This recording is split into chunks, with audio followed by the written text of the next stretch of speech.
धर्म और पूजा इस धरती पर रहने वाला प्रत्येक मनुष्य करता है, लेकिन क्या उसका फल, उसका परिणाम हर व्यक्ति को मिल पाता है, जिसे हम सुख कहते हैं, जिसे हम शांति कहते हैं, या सिर्फ ये एक उनके विचार के रूप में ही सीमित रह जाता है, या फिर वो पूरे जीवन समझ ही नहीं पाते कि धर्म और पूजा क्या है।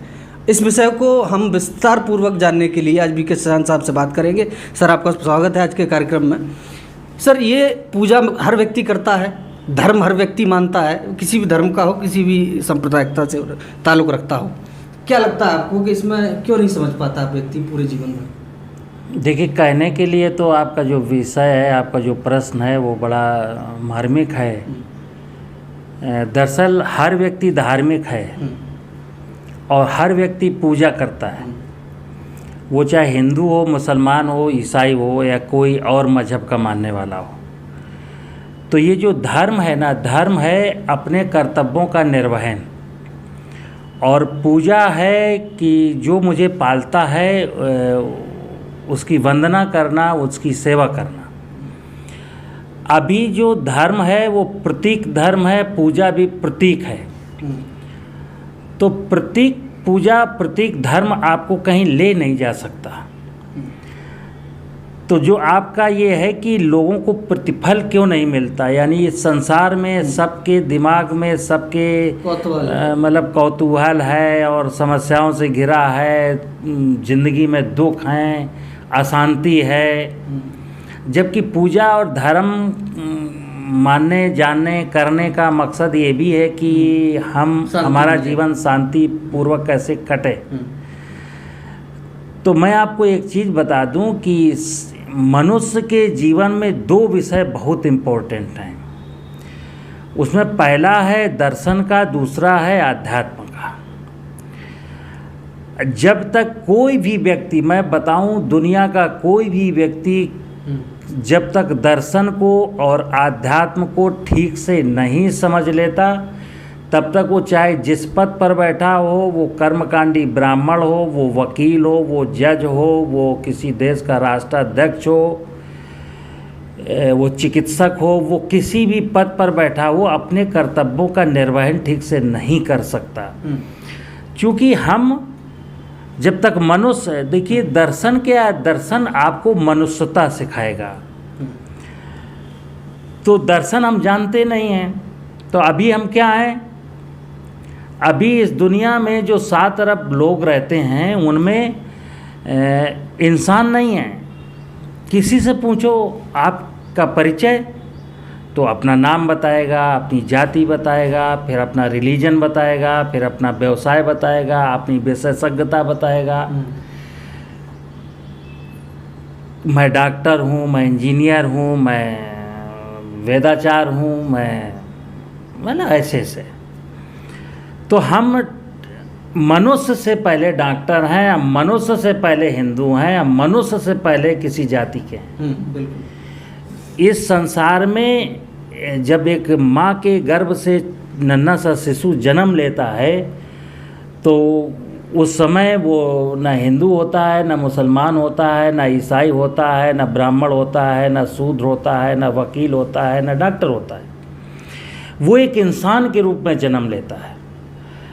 दुर्भाग्य ये है कि जैसे जैसे वो बड़ा होने लगता है तो समाज उसको किसी एक छोटे से दायरे में फंसा देता है कि तुम गरीब हो, तुम अमीर हो, तुम फला जाति के हो, तुम फला मजहब के हो, तुम्हें ये पूजा तुम्हें डॉक्टर बनना है, तुम्हें इंजीनियर बनना है। मतलब ऐसा मनुष्य राही कब, उसको किसी ने नहीं बताया कि आप परमात्मा की सबसे सुंदर रचना है, मनुष्य है, मनुष्यता धारण करनी है। तो ये जो पूजा अब मजहब के हिसाब से पूजा हो रही है, अपने अपने मजहब के हिसाब से जो पूजा पद्धतियां हैं उसमें लोग लिप्त हैं। अपने अपने मजहब के अनुसार जो उसको धार्मिक क्रियाकलाप बताए गए उस धार्मिक क्रियाकलापों में लिप्त है। तो धर्म का वास्तविक स्वरूप क्या है, पूजा का वास्तविक मतलब क्या है, ये अपवाद कुछ छोड़ दीजिए।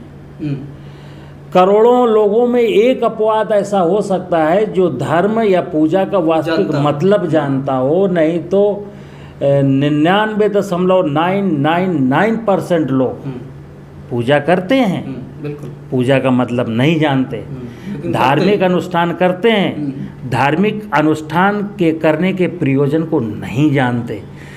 तो और वो जानते इसलिए नहीं हैं क्योंकि उन्होंने पहले दर्शन और अध्यात्म नहीं पढ़ा। तो दर्शन और अध्यात्म को पढ़ने के लिए कहाँ से अध्ययन करेंगे, किस तरीके से स्टडी करें, क्या करें? देखिए कि यदि व्यक्ति ये किताबों से बाहर निकलेगा, मैं फिर बता दूं, कोई भी पुस्तक लिखी जाती है तो पुस्तक लिखने के पीछे का उस लेखक का कोई मकसद होता है, बिना मकसद के वो नहीं लिखता। ठीक।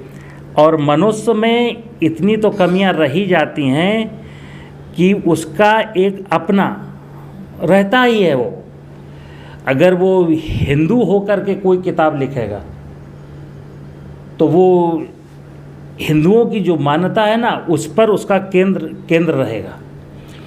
अगर एक ब्राह्मण पुस्तक लिखेगा तो उसके मन में अपनी जो जाति है ना उसका भाव रहेगा। अगर एक शूद्र पुस्तक लिखेगा तो उसके मन में कहीं ना कहीं वो भाव रहेगा। बिल्कुल। तो वो ये नन्हा सा भाव, उस जो सैद्धांतिक चीज़ थी ना उसमें एक चीज़ आई जाती है ऐसी कि वो परफेक्ट नहीं हो सकती। मैं कहता हूँ कि आप मनुष्य हो, आपको कहीं भटकने की ज़रूरत नहीं, केवल इतना ही समझना है कि मनुष्य किसको कहते हैं। तो सुनिए, जब हम ऐसा सोचते हैं कि मैं एक मनुष्य हूँ, मैं इस जाति का नहीं हूँ, इस मजहब का नहीं हूँ, मजहब और जाति के पहले मैं एक मनुष्य हूँ, एक इंसान। तो जब मैं एक इंसान बनने का प्रयास करता हूँ तब मैं ये सोचता हूँ कि इंसान की डिफिनीशन क्या है। तो फिर हमारे मन में आएगा, इंसान कहते हैं, सुना है ना कहीं से कि मनुष्य परमात्मा की सबसे सुंदर और अंतिम रचना है। जो सबसे सुंदर और अंतिम है वही इंसान है। फिर मुझे लगेगा कि क्या मैं सबसे सुंदर और अंतिम हूँ, मतलब सुंदर हूँ? तो अपने मन से पूछिए सवाल, तो आपको आपकी आत्मा कहेगी कि नहीं, तुम सुंदर नहीं हो, तुम्हारे अंदर आवरण चढ़े हुए हैं।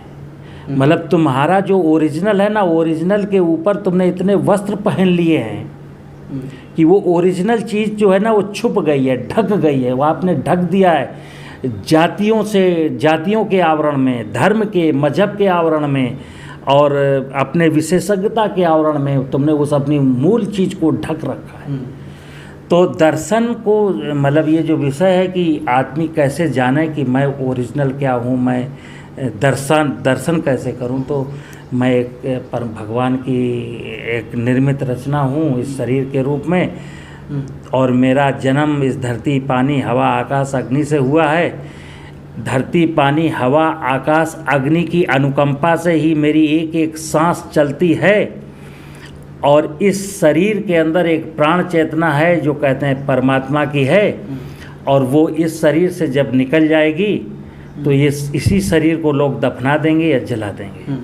तो मेरा सत्य क्या है? तो प्रकृति में देखा जा सकता है इस चीज़ को, अगर गौर किया जाए प्रकृति को देख करके कहीं नहीं जाना है। देखिए आप, क्या है कि जब कोई समझना चाहेगा तो 2 मिनट नहीं लगेगा, समझ जाएगा। अगर समझना चाहेगा तो अपने मन में जो है क्या कि जो व्यक्ति 30 साल 40 साल 50 साल का हो गया ना, उसके मन मस्तिष्क में इतना कचरा भर दिया इस समाज ने कि वो मैं पिछड़ी जाति का हूँ।